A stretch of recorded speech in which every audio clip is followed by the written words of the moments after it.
우리가 사는 세상은 이상한 이론과 평범한 지식으로 가득 차 있고 흥미진진한 발견이라는 양념이 더해진 거대한 요리와도 같습니다.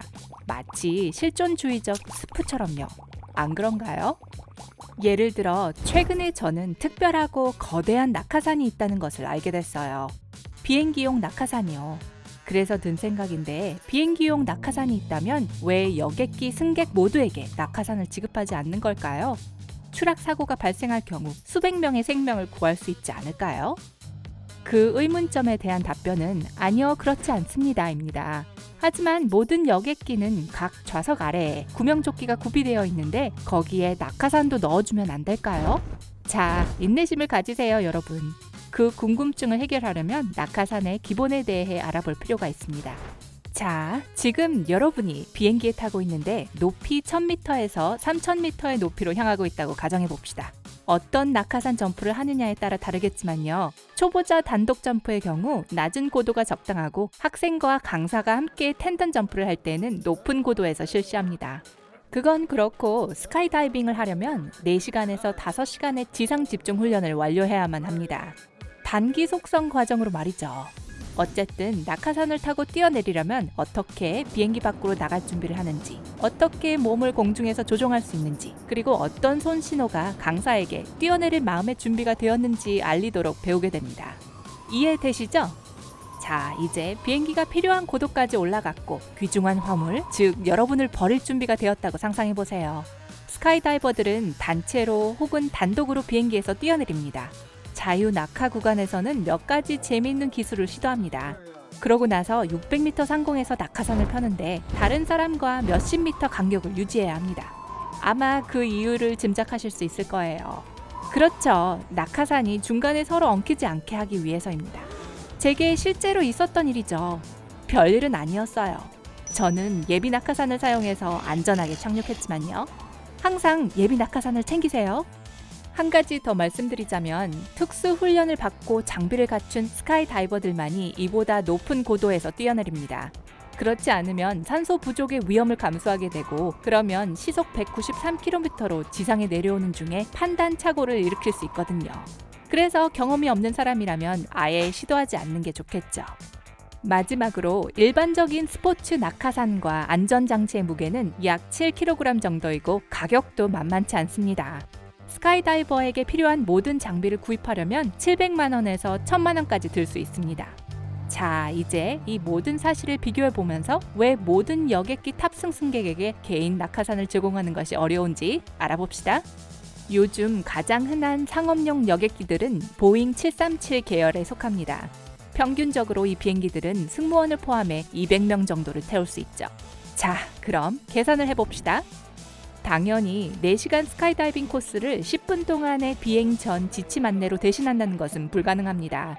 즉, 승객은 비디오를 시청하면서 낙하산을 올바르게 매는 법과 점프를 할 때 어떻게 해야 하는지를 혼자 배워야 한다는 뜻인데요. 게다가 모든 사람들이 지시를 잘 따르는 것도 아닙니다. 그리고 비행기에 문제가 생기자마자 스트레스와 공황 상태가 발생할 거예요. 그리고 살아남기 위해서 승객들은 침착하게 좌석 아래에 낙하산을 꺼내서 입어야 하는데 얼굴에 산소 마스크를 쓰고 안전벨트를 매고 있는 상태에서 말이죠.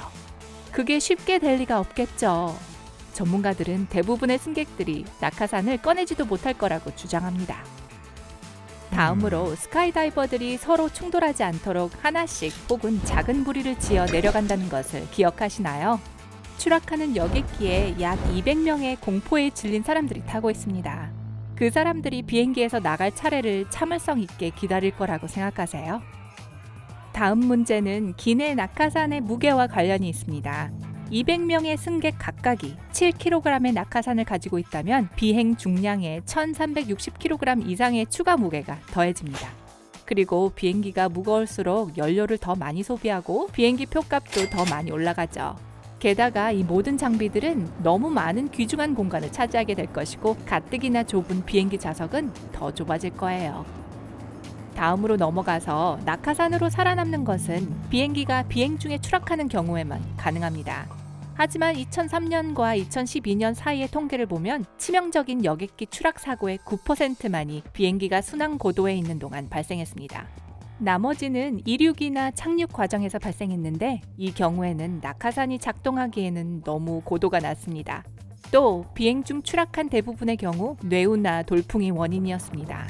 그런 상황에서 스카이다이빙은 매우 위험합니다. 잠깐만요, 더 있어요. 첫째, 비행기가 너무 빨리 움직이기 때문에 승객들이 비행기 옆에 부딪히지 않고 비행기에서 뛰어내릴 수가 없을 거예요. 두 번째로, 스카이다이빙을 위한 안전한 높이를 아직도 기억하세요? 그래요, 산소 부족을 겪지 않으려면 4,500m 이하여야 합니다. 하지만 비행기의 평균 순항 고도는 약 1,600m입니다. 그리고 기온도 영하 50도 정도입니다. 그렇기 때문에 비행 중 비행기에서 뛰어내려서 부족한 공기 속에서 살아남으려면 특수 마스크, 산소 탱크, 헬멧, 비행복, 고도계가 필요할 거예요. 그래서 항공사가 각 좌석 밑에 낙하산은 놓을 수 있을지 모르지만 추가 장비까지 준비하는 것은 불가능합니다. 게다가 항공사는 낙하산 요금까지 부과할 겁니다. 마치 추가 체크인 화물이나 식사비처럼요. 그렇게 되면 나란히 위치한 좌석에 낙하산이 있는 사람과 없는 사람이 함께 앉게 되겠죠? 두 사람 사이에 어떤 대화가 오고 갈지 상상이 되나요? 보시다시피 기내에 있는 낙하산을 구비하는 것은 비상사태에 전혀 쓸모없는 것으로 판명되었습니다. 그렇다면 비행기용 낙하산은 어떨까요? 아까 언급했지만 소형 비행기에 사용할 수 있는 낙하산이 있다고 하는데 문제점은 무엇일까요? 왜 상업용 제트 여객기에 거대한 낙하산을 달아서 비행기 추락 걱정을 안 할 수는 없는 걸까요? 비행기용 낙하산의 가장 유명한 생산업체는 마이애미에 본사를 둔 BRS사인데 경비행기용 낙하산 시스템입니다. 이 회사의 설립자는 그가 타고 가던 활공기가 152m 아래의 호수에 추락한 후 이 사업을 시작했습니다. 운 좋게도 그는 살아남았고 비행을 더 안전하게 만들 방법을 찾기 시작했습니다. 지금까지 낙하산을 장착한 가장 큰 비행기는 기껏해야 5명을 태울 수 있었습니다. 이런 비행기의 낙하산은 조종석 위나 뒷좌석 뒤 동체 내부에 저장됩니다. 비상사태가 발생하면 조종사는 머리 위 천장에 위치한 핸들을 당기면 됩니다. 그러면 짠! 하고 대형 낙하산이 비행기 위에 펼쳐집니다.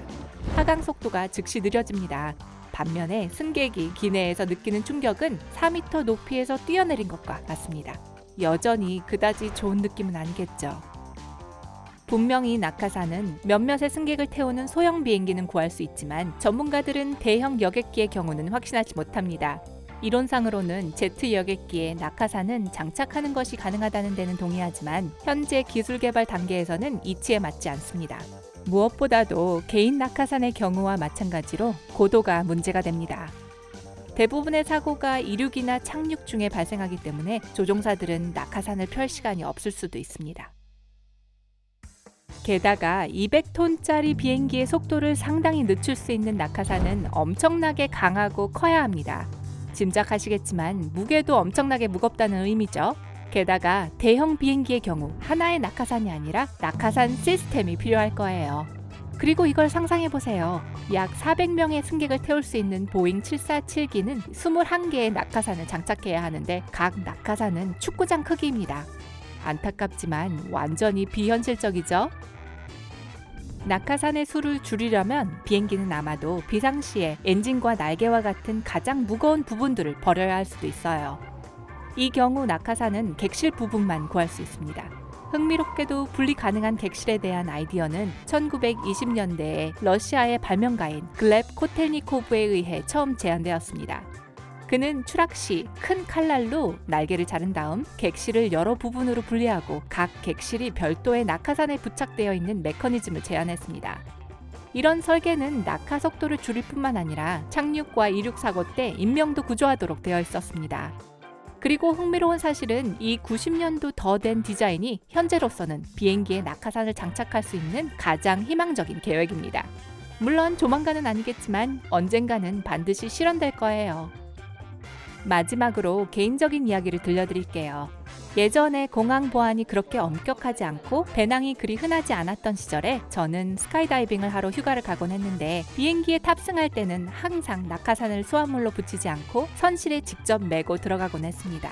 낙하산은 비싸잖아요.